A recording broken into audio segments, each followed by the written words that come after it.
Dear students और learner, welcome back to your channel. आज हम लोग बात करेंगे मेथड्स ऑफ टीचिंग इंग्लिश के। There are so many methods to teach English और any other language. Here we talk about the translation method. Dear students or learner, welcome back to your channel. Today we talk about the methods of teaching English. Here we talk about the translation method. Translation methods means teaching a target language by translating it into the mother tongue. Translation method basically हम जिस भी language को हम समझना चाहते हैं, जिस भी लैंग्वेज को हम जानना चाहते हैं, उसको हम ट्रांसलेट करते हैं अपनी मदर टंग में, अपनी मातृभाषा में, ताकि हम उस लैंग्वेज को अंडरस्टैंड कर पाएँ। बहुत ही ये जो मेथड है बहुत कॉमनली यूज़ किया जाता है टीचिंग में, स्पेशली इन टीचिंग लैंग्वेजेस, और बहुत ही ओल्ड मेथड है ये और बहुत ही सिंपल मेथड है।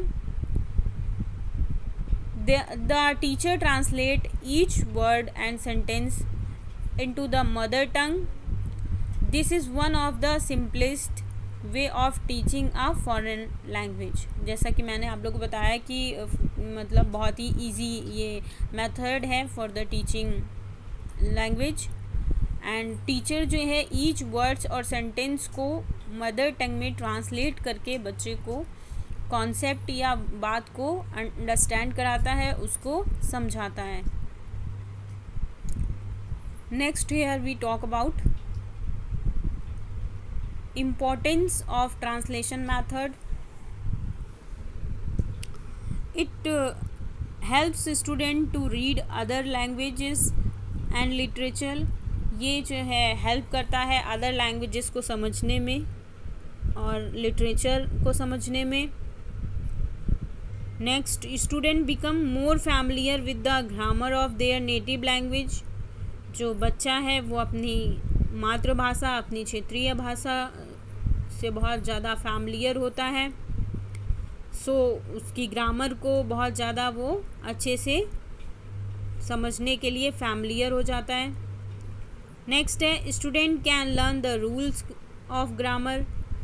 बच्चा जब भी ट्रांसलेशन मेथड का यूज़ करता है तो वो बहुत ज़्यादा ग्रामर से इंट्रोड्यूस होता है, क्योंकि जब भी वो कोई भी लैंग्वेज को ट्रांसलेट कर रहा है तो उसे ग्रामर की रिक्वायरमेंट होती है। वो ग्रामर को यूज़ करता है, ग्रामर के द्वारा ट्रांसलेशन पॉसिबल हो पाता है, तो उसको ट्रांसलेशन के द्वारा जो है ग्रामर की भी नॉलेज होती है।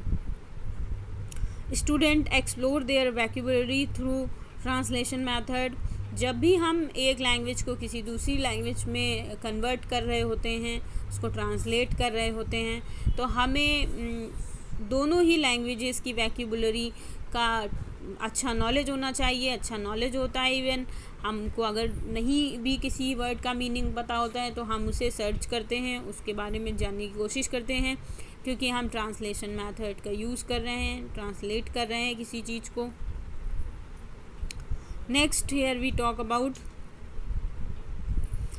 advantage of translation method.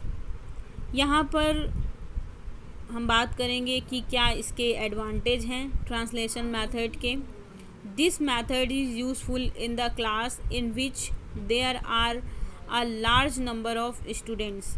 ये मेथड वहाँ पर बहुत ही ज़्यादा यूज़फुल होता है, उन सिचुएशंस के लिए बहुत यूज़फुल है जहाँ पर हम लार्ज नंबर ऑफ़ स्टूडेंट्स को पढ़ा रहे होते हैं, जहाँ पर हम बहुत सारे बच्चों को एक साथ बैठाकर पढ़ा रहे होते हैं, या बहुत सारे बच्चों को एक साथ बैठाकर हम गाइड कर रहे होते हैं, तो वहाँ के लिए ये बहुत ही यूज़फुल मेथड है। एक साथ हम कई बच्चों को इस मेथड के थ्रू टीच कर सकते हैं। नेक्स्ट है, it is a beneficial to use in the class where there are students of various level. मतलब कई लेवल के बच्चों को एक साथ बैठा के हम पढ़ा सकते हैं, इंस्ट्रक्शन दे सकते हैं, बता सकते हैं।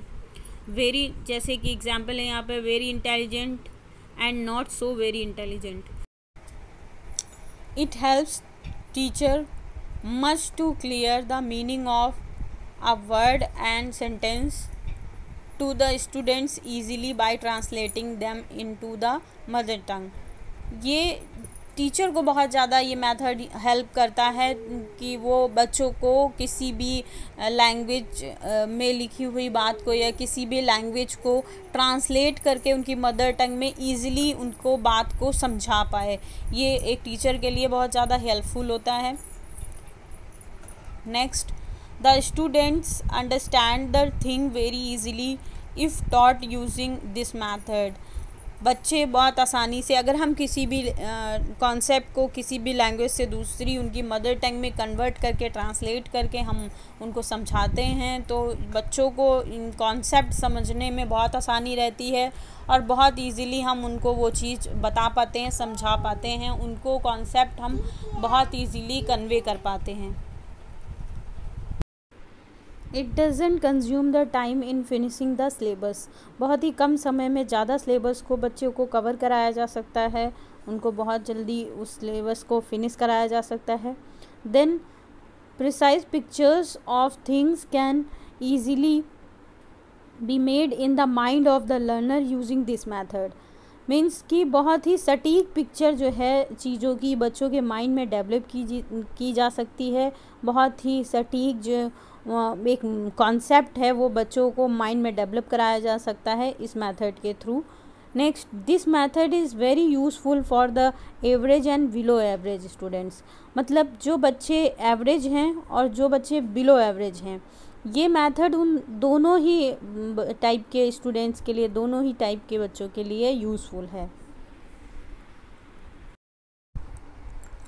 Now here we come on the disadvantage of the translation method.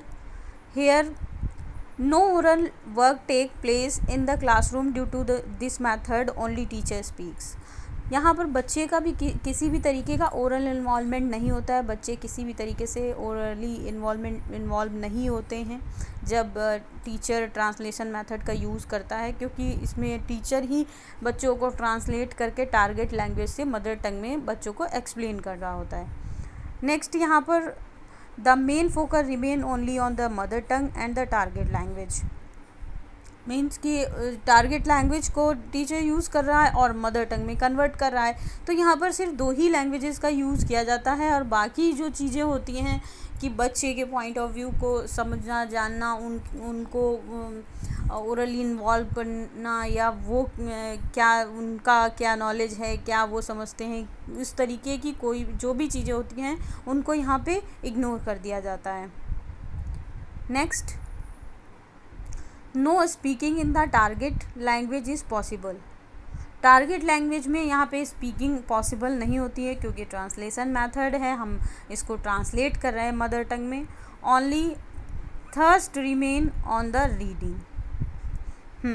कि यहाँ पर केवल नेक्स्ट है यहाँ पे the student does not develop the power of thinking in the target language, they become mentally lazy. मतलब स्टूडेंट जो है उनको, क्योंकि ट्रांसलेशन के थ्रू उनको बात को ट्रांसलेट करके बताई जा रही है, उनको मदर टंग में हर चीज़ बताई जा रही है, तो जो टारगेट लैंग्वेज है उसको वो ना तो जानने की कोशिश करेंगे ना ही समझेंगे, वो मेंटली लेज़ी हो जाएंगे उस चीज़ के लिए कि जब उनको ट्रांसलेट करके मिल रहा है, मीनिंग पता चल रही है, तो वो क्यों मेंटली उस चीज़ में इन्वॉल्व होंगे। तो इसलिए ये डिसएडवांटेज है कि वो टारगेट लैंग्वेज को नहीं सीख पाएंगे। नेक्स्ट है it does not help the student to learn the correct pronunciation of the English language of the target language. हाँ, यहाँ पर क्योंकि जब बच्चे उस लैंग्वेज को सीख ही नहीं रहे, उस लैंग्वेज में इंटरेस्ट नहीं ले रहे हैं, उसमें उनका इन्वॉल्वमेंट नहीं है उस तरीके का, तो उनका प्रोनाउंसिएशन जो करेक्शन है वो भी नहीं होगा। Next, main emphasis is given on the rules of the grammar. और इसमें जो मेन एम्फेसिस मतलब जोर दिया जाता है वो केवल ग्रामर के रूल्स के ऊपर दिया जाता है। अगर आपको रूल्स अच्छे से आते हैं, रूल आपको आने ज़रूरी हैं, तो आप ट्रांसलेट कर पाओगे चीज़ों को। तो केवल रूल्स पे ही इनको मेनली फोकस किया जाता है। तो आई होप स्टूडेंट्स ये सेशन आपको पसंद आया होगा। अगर आपको ये सेशन पसंद आया है तो वीडियो को लाइक करिए, चैनल को सब्सक्राइब करिए और बेल आइकन प्रेस करिए। Thank you. तो आई होप स्टूडेंट्स ये सेशन आपको पसंद आया होगा। अगर आपको ये सेशन पसंद आया है तो वीडियो को लाइक करिए, चैनल को सब्सक्राइब करिए और बेल आइकन प्रेस करिए। Thank you.